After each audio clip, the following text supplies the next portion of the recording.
Have you ever wondered how a single moment can change everything? One rainy morning, a millionaire CEO stopped to help a little girl with a red umbrella. He never imagined her quiet words would shatter his heart and change his life forever. Edward Harrison had never been the sort of man who noticed the weather. For most of his life, he had moved from one glass-fronted building to another, shielded by tinted windows and private drivers, the temperature outside reduced to nothing more than a number on a screen he rarely glanced at. But that morning, when he decided to walk the last few blocks to his office, the sky opened with such sudden violence that it felt like the rain was determined to remind him he was still human, still vulnerable to something as simple as a storm. The first cold drops hit the back of his neck as he passed a boarded-up bookstore, seeping through the collar of his tailored coat. He ignored them at first, lengthening his stride, convinced the rain would pass. Instead, it grew heavier by the second until sheets of water poured from the awning overhead and drummed against the pavement in a relentless rhythm. Within moments, his hair was plastered to his forehead, and the damp had reached through every layer of his clothing. He told himself it didn't matter. He had appointments waiting, calls scheduled down to the minute, and a reputation for never being late or flustered by anything. Yet, as he reached the next intersection, something made him slow. The street was nearly deserted, except for a few people huddling under umbrellas. Car headlights glimmered in the rain, turning the puddles into a mosaic of white reflections. What secret was this little girl about to reveal?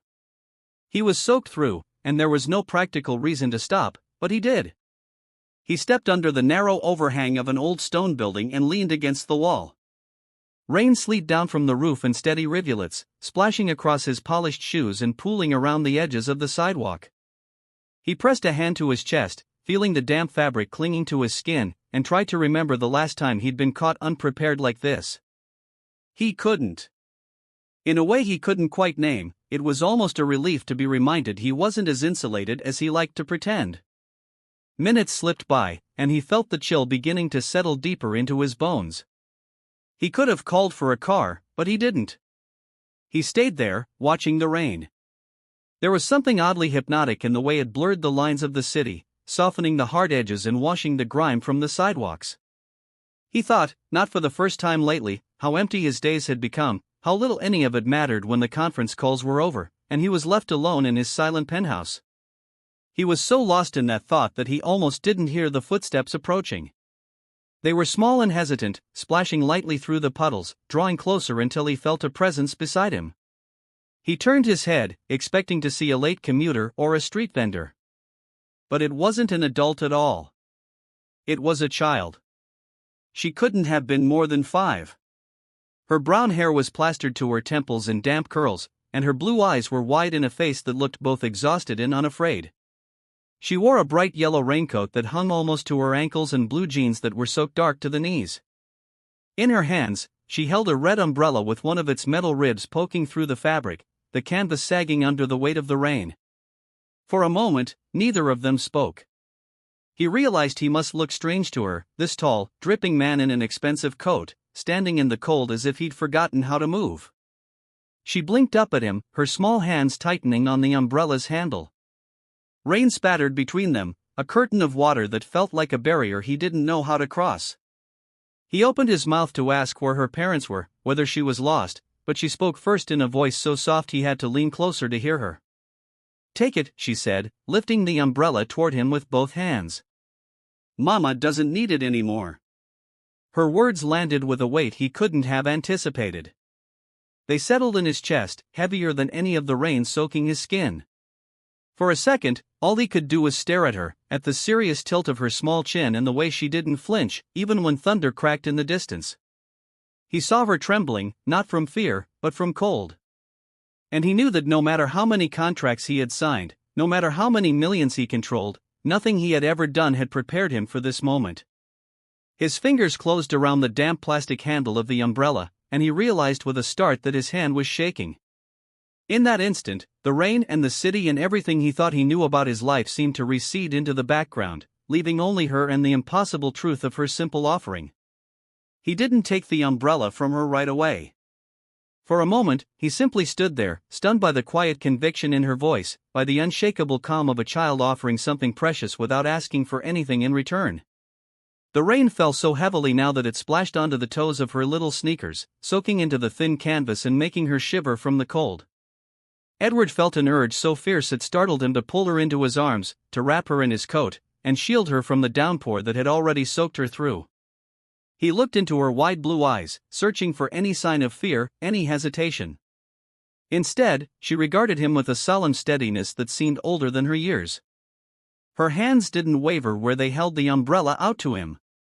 He could see how tightly she gripped the handle, the small knuckles whitened with effort, as if she needed it to anchor herself in a world that had gone too quiet around her.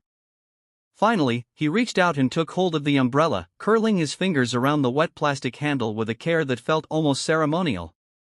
The moment his skin touched it, she let go, her arms falling back to her sides with an exhausted finality. For the first time, he noticed how hollow her cheeks looked, how dark the shadows under her eyes had become. This was not a child who had been lost for an hour or two. This was a child who had been alone for far longer.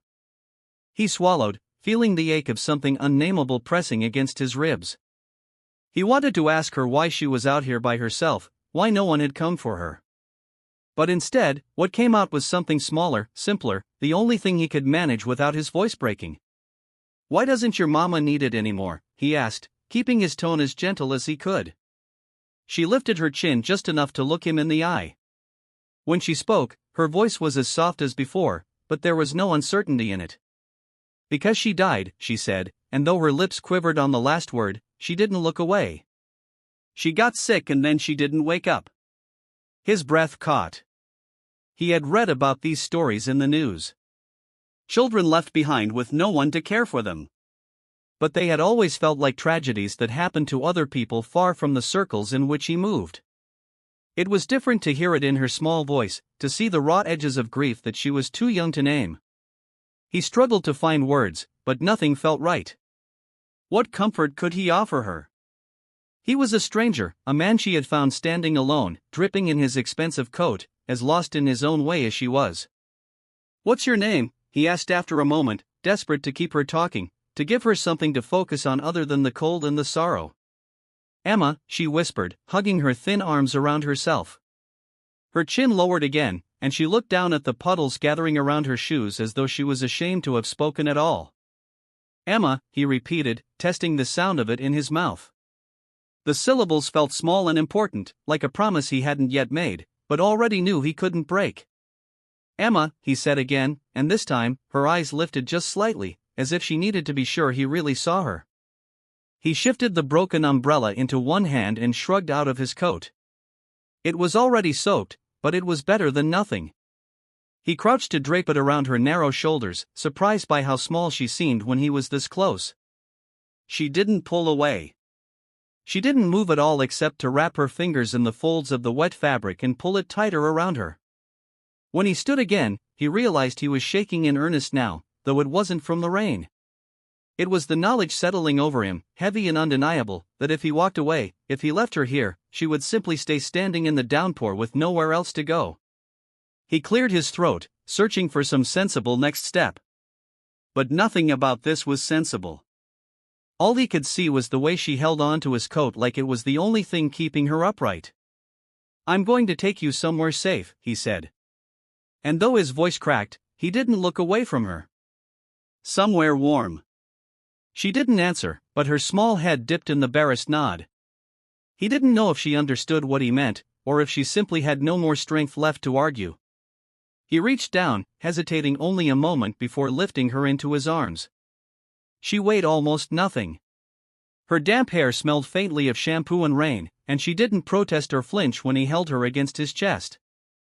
Instead, she let her head rest on his shoulder, the crown of it fitting beneath his jaw as if it had always belonged there. He turned and stepped out into the rain again, the broken red umbrella dangling uselessly from his fingers. He knew without question that his life, in all its orderly isolation, would never be the same after this moment. Edward moved quickly down the sidewalk, the rain blurring the edges of the world into a smear of gray and white.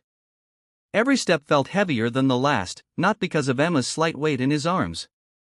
She was so small it was as if he carried nothing at all. But because of the quiet way she had given herself over to being carried. She didn't cling to him or hide her face. She simply rested her cheek against his soaked shirt as though she had no more energy left to be afraid. He could feel her shivering through the layers of his damp clothes. Each tiny tremor a reminder of how close she had come to being lost out here in the cold. He kept his eyes forward, focusing on the glow of a cafe sign a block ahead. The place was usually crowded in the mornings, full of professionals grabbing coffee before work. But at this hour, with the rain falling in sheets, he hoped it might be quieter. When he reached the door, he shifted her weight higher against his chest and pulled it open, bracing himself for the inevitable stares. The warm air rushed over them, scented with coffee and fresh bread, and he felt Emma tense just slightly as the sudden change in temperature prickled her damp skin. The woman behind the counter looked up, her eyes widening at the sight of them. Edward realized then how they must appear. A man in a drenched shirt and tailored trousers, hair plastered to his forehead, carrying a little girl wrapped in a coat several sizes too big for her. For a second, he almost expected her to demand an explanation, but when she spoke, her voice was calm and matter-of-fact. "Take any table you like," she said gently. "I'll bring a towel and something warm." He nodded, too grateful to trust himself to speak, and carried Emma to a small booth near the back. He settled her on the cushioned bench and knelt to help her out of the wet coat, setting it carefully over the back of a chair to drip onto the tile floor. She sat very still, her hands folded in her lap, her gaze fixed somewhere just past his shoulder. He wondered what she saw when she looked at him, whether he was just another stranger who would disappear, or whether she dared hope he might not. The barista returned with a towel and a paper cup of hot chocolate topped with a swirl of cream. She handed the towel to Edward, and he thanked her with a voice that felt rough in his throat. As soon as they were alone again, he unfolded the towel and began gently blotting Emma's hair. She didn't resist, only lowered her head and let him work, her breathing slow and uneven. When he finished, he pressed the cup of hot chocolate into her hands, wrapping his own around hers for a moment to steady them. "It's warm," he told her, trying to smile. "Just take a little sip." She looked up at him for the first time since he'd set her down, her blue eyes weary but no longer quite so empty. With the tiniest nod, she lifted the cup to her mouth and took a cautious taste. Her lips trembled, and for a moment he thought she might cry, but she only swallowed and set the cup carefully on the table. "Thank you," she whispered, her voice so soft he almost didn't hear it over the rain pounding the windows. "You don't have to thank me," he said, though he felt something in his chest loosen at the sound of her voice. "I'm just glad you're safe." She didn't answer, and he didn't press her to. Instead, he sank into the seat across from her and tried to collect his thoughts. The reality of what he had just done was beginning to sink in. He had left behind the safety of his routines, the anonymity of his structured life, and stepped into a responsibility he didn't understand, but already knew he couldn't walk away from. He looked at Emma again, at the way she held her hands cupped around the warm paper cup as though it were the most precious thing she owned.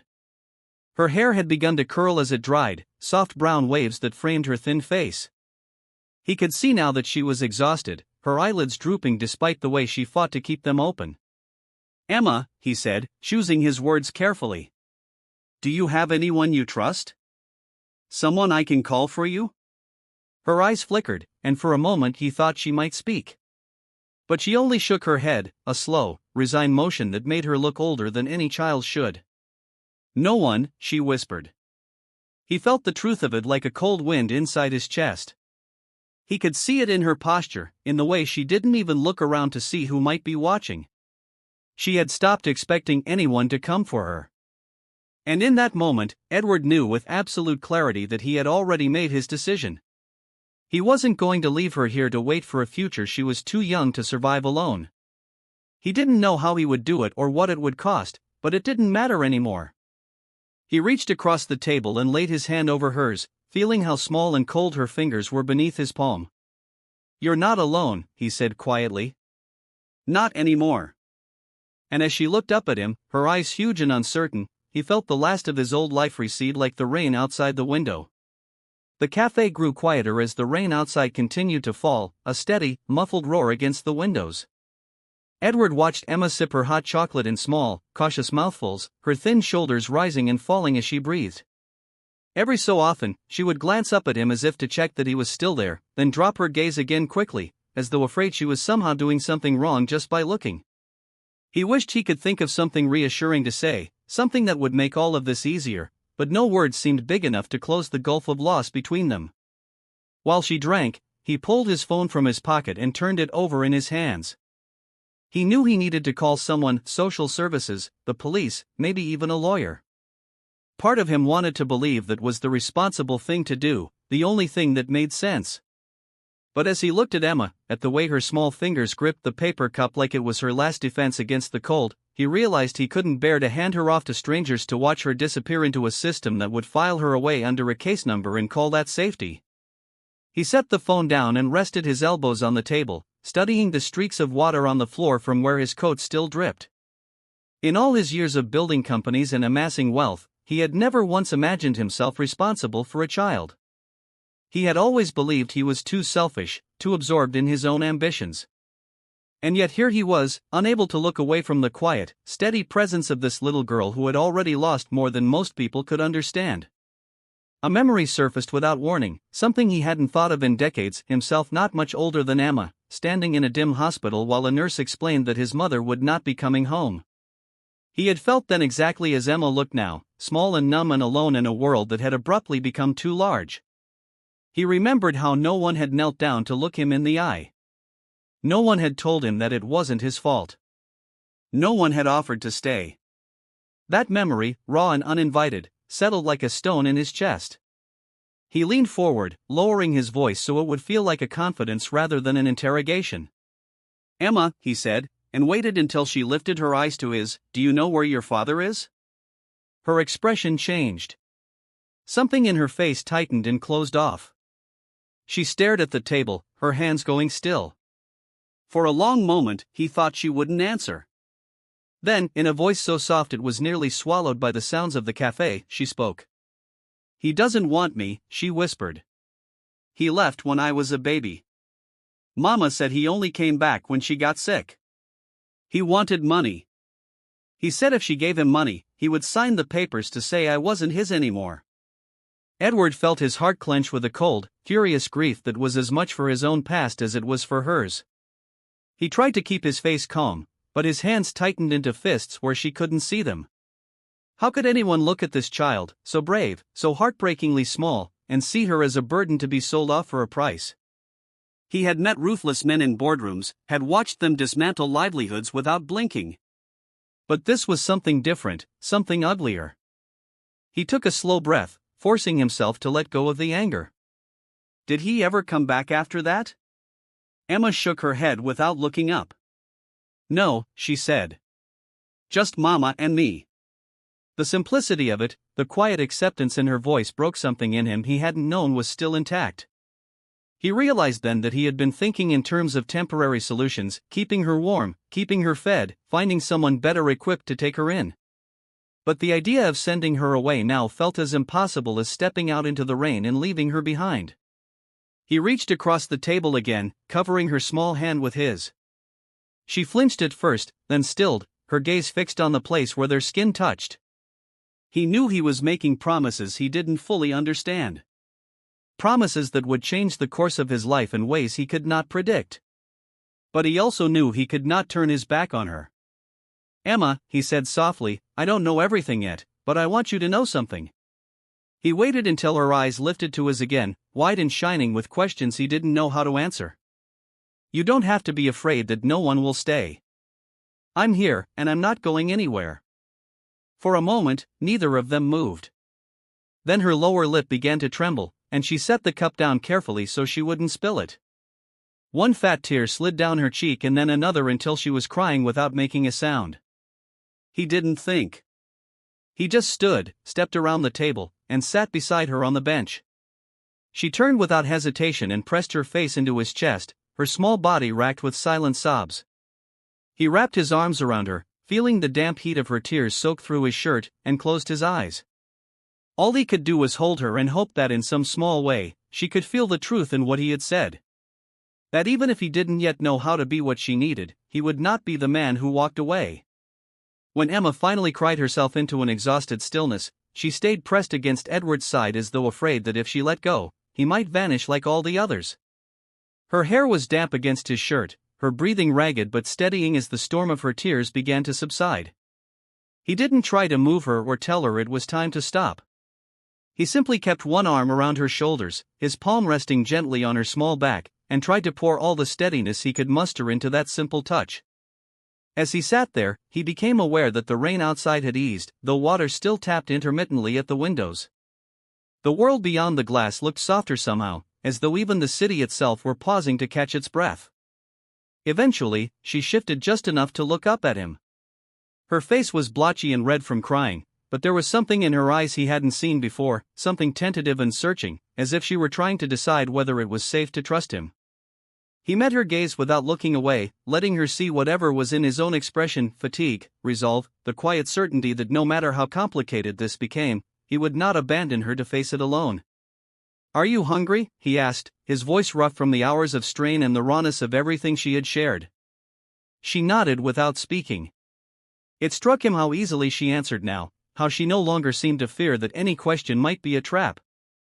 That small shift felt as significant as any of the decisions he had made that day.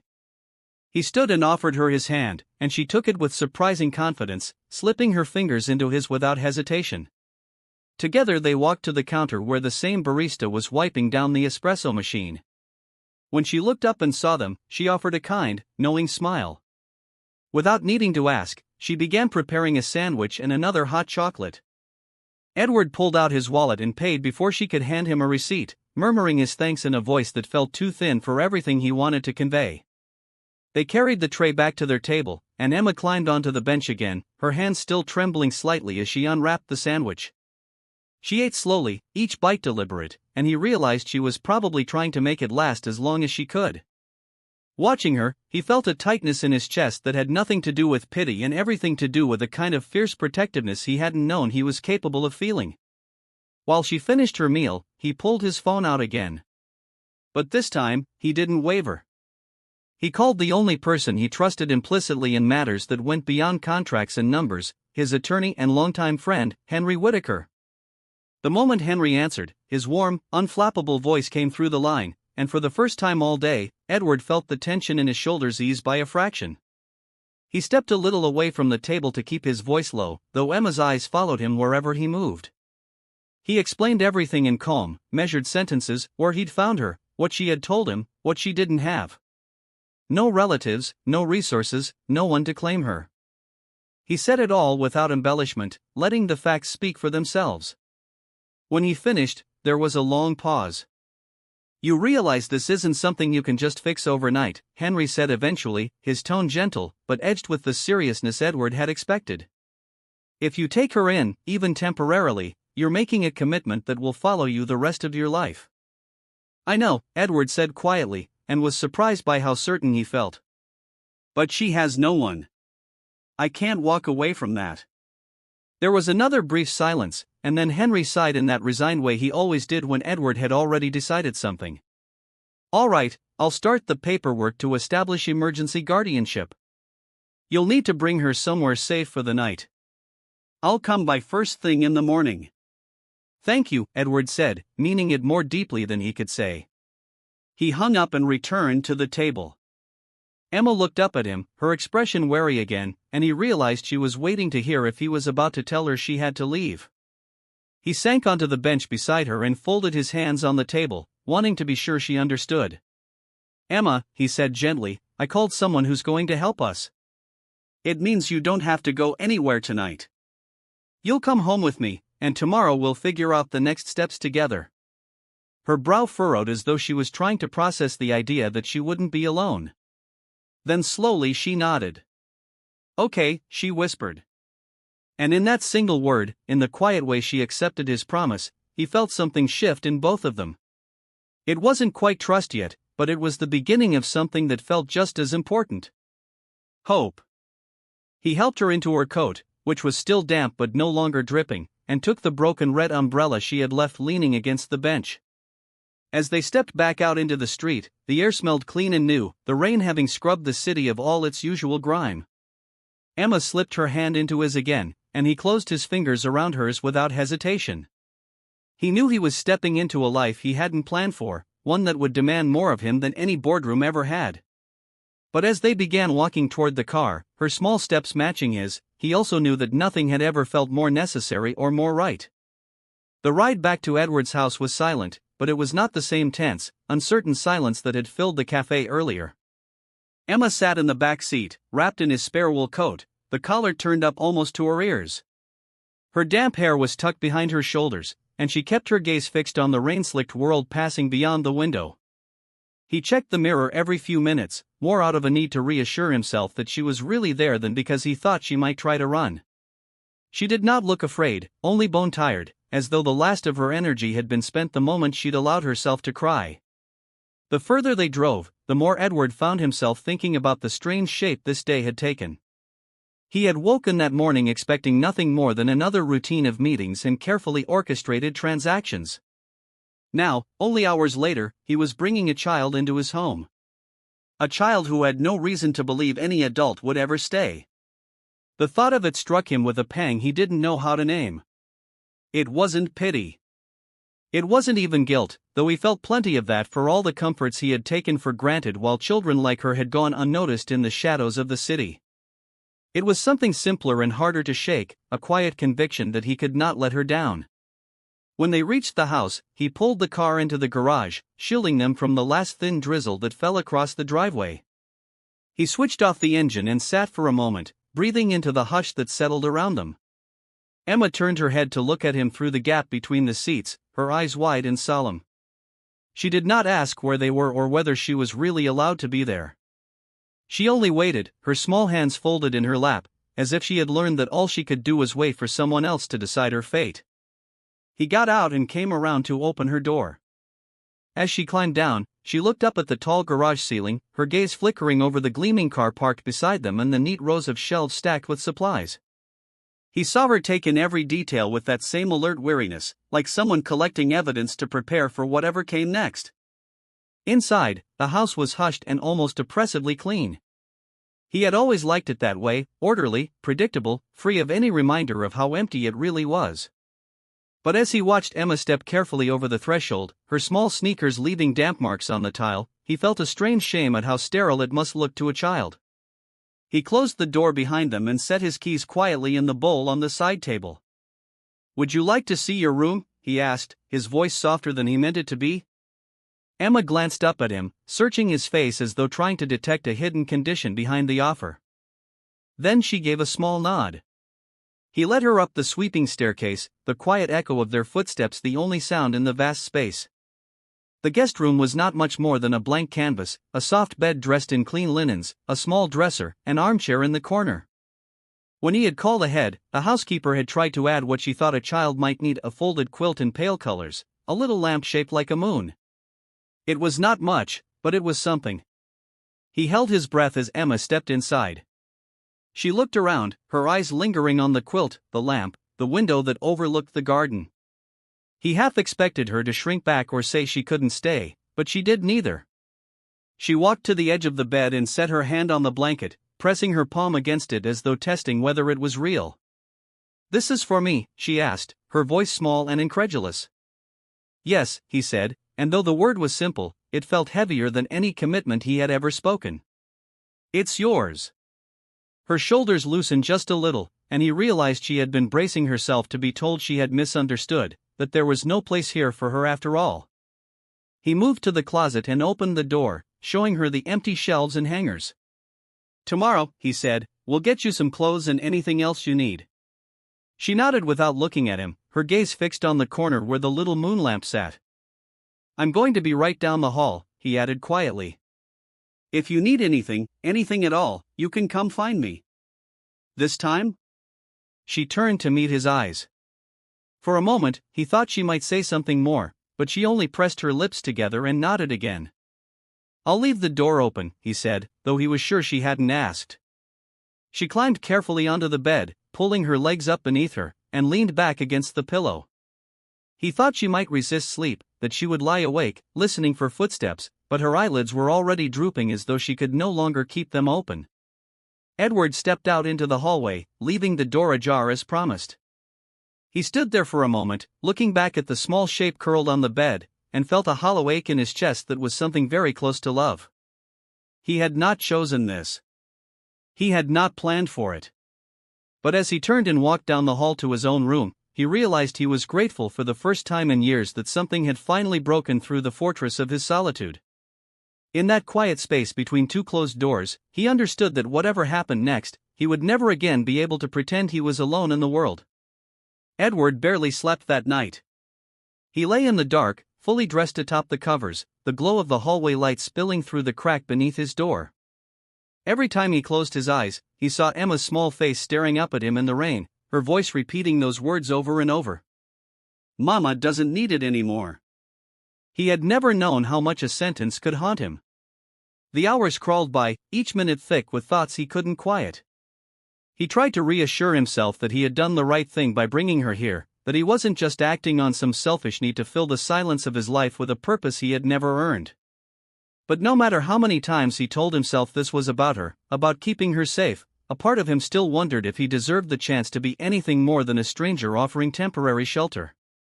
Sometime after midnight, he got up and paced the length of the hallway, pausing outside her door to listen for any sound of distress. All he heard was the steady rhythm of her breathing. That quiet steadiness soothed him more than he expected, and he returned to his room, though sleep continued to elude him. As the first light of dawn began to gather along the horizon, he finally sat in the chair by the window, watching the sky pale from charcoal to dove gray. At 7 o'clock sharp, his phone buzzed with a message from Henry. It was short and to the point. "I'll be there in an hour." "You did the right thing." Edward let the phone rest on his knee for a long time before he answered, the words clumsy under his thumbs. "Thank you. I hope she believes that, too." He set the device aside and rubbed a hand over his face.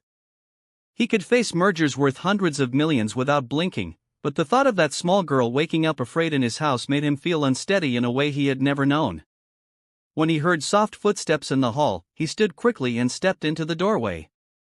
Emma was hovering at the top of the stairs, wearing the same jeans and a borrowed t-shirt that fell nearly to her knees. Her hair was tangled, and her eyes still swollen from crying, but she looked more alert this morning, more like a child who hadn't given up entirely. For a second, neither of them spoke. Then she shifted her weight and looked down at the floor. "I didn't know if I was allowed to come out," she said, her voice husky with sleep. "You never have to ask permission to leave your room," he said gently, feeling something in his chest tighten at the fact that she thought she needed to. "You can go anywhere you like." She nodded, her small hands twisting together, and he beckoned her to follow him downstairs. The kitchen was bright with the early light, and he gestured toward the table already set with toast, cut fruit, and scrambled eggs. She paused on the threshold, studying the food with the same wary caution she had shown everything else. "It's for you," he said, and tried to smile in a way that wasn't too expectant. "All of it." Emma took a step forward, then another, until she was close enough to pull out a chair.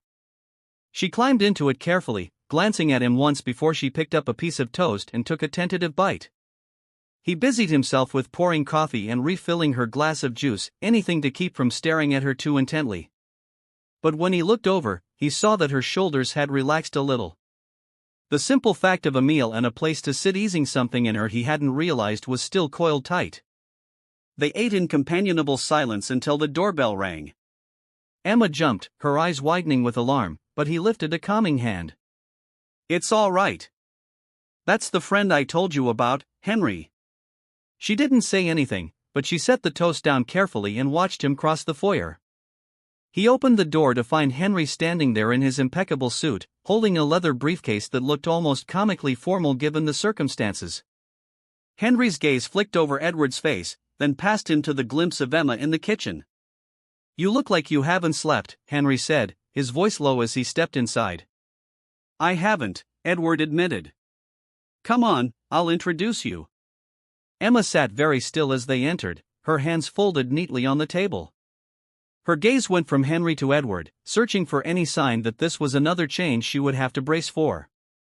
"Emma," Edward said, sinking to a knee beside her chair so he could look her in the eye. "This is Henry. He's a lawyer, but he's also my friend. He's going to help us figure out what to do next." Her eyes flickered to Henry, then back to Edward. "Am I going to have to leave?" she asked, her voice so small it nearly broke him. No, Edward said immediately, and he felt the force of his conviction as if it were something solid anchoring them both. Not unless you want to. No one is going to take you away without asking you first.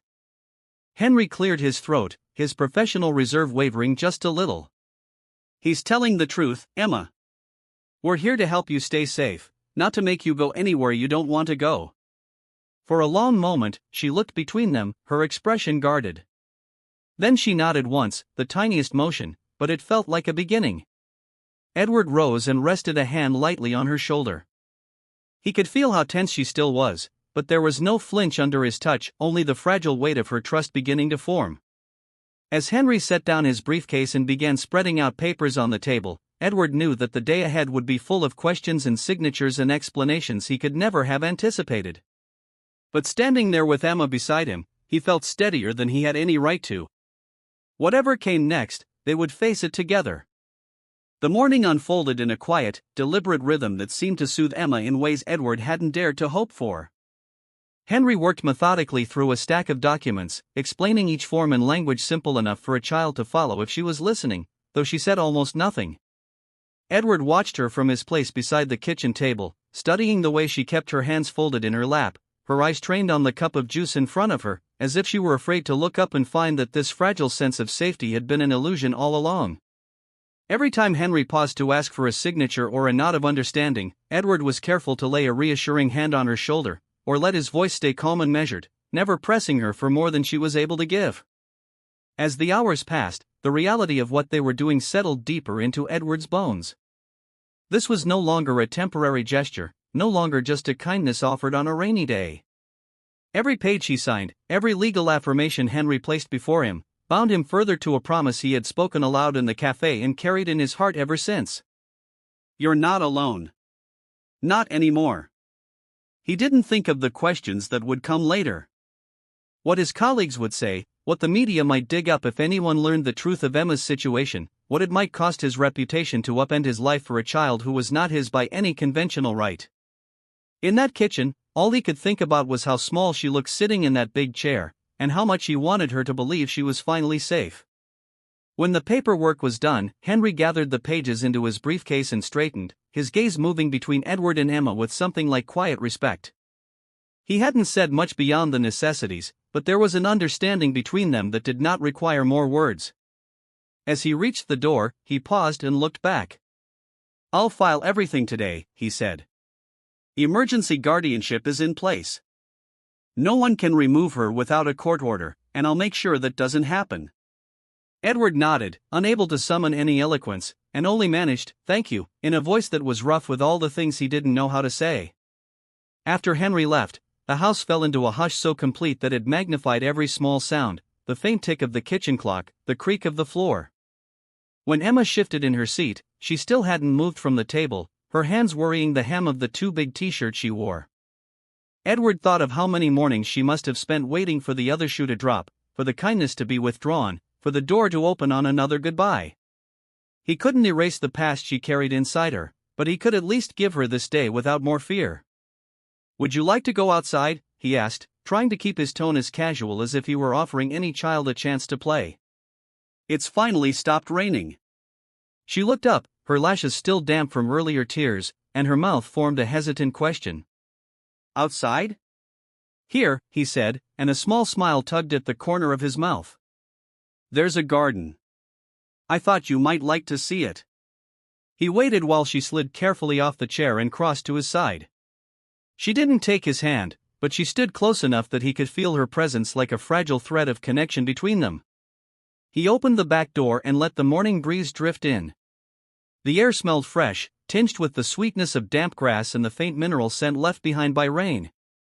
They stepped out together, her small bare feet tentative on the flagstone path. He watched as she paused to touch the leaves along the edge, her fingers brushing over droplets of water still clinging to the stems. She didn't say anything, but she walked further into the garden without waiting to see if he would follow. He kept a careful distance, not wanting to crowd her. In the center of the yard, a single rose bush had survived the winter better than the rest of the landscaping. Its pale blossoms were bowed under the weight of rainwater, but still intact. Emma crouched in front of it and reached to cup one bloom in her hand, her thumb lightly stroking the velvety petal. Edward thought of all the times he had walked past that rose bush without even noticing it, too consumed with his own plans to care whether it lived or died. Seeing it through her eyes, it seemed almost miraculous that anything so delicate had endured. She turned her head enough to look back at him, her blue eyes brighter than he'd seen them yet. "It's pretty," she said, her voice so soft it blended with the breeze. "It is," he agreed, and for a moment he could almost imagine that this was simply a morning like any other, a father and daughter discovering something lovely in their own backyard. He walked to her slowly and crouched beside her so their faces were level. "Emma," he said, feeling the words gather weight as he spoke them. "I know this has all been very fast. I know you don't have any reason to believe that you can trust me yet, but I want you to know something." She turned fully to face him, her expression open in a way that made his heart ache. "No matter what happens," he said, and he laid a hand gently over hers where it rested against the rose. "I'm not going to leave you. You don't ever have to wonder about that again." Her lower lip quivered, and for an instant, he thought she might start to cry. Instead, she did something far braver. She let go of the flower and reached for his hand. Her small fingers closed around his as though she were testing whether he would pull away. When he didn't, when he only folded his larger hand around hers, she let out a long, shaky breath. And in that moment, as they knelt together in the quiet garden with the rain-washed petals brushing against their skin, Edward felt the last of his old certainties fall away. He didn't know what their future would look like or whether he was worthy of the trust she was offering him. But he knew with absolute clarity that he would spend every day proving to her that he meant what he'd said. He would never leave her. Not today. Not ever. Tune in next time on Millionaire in Love for more heartwarming stories.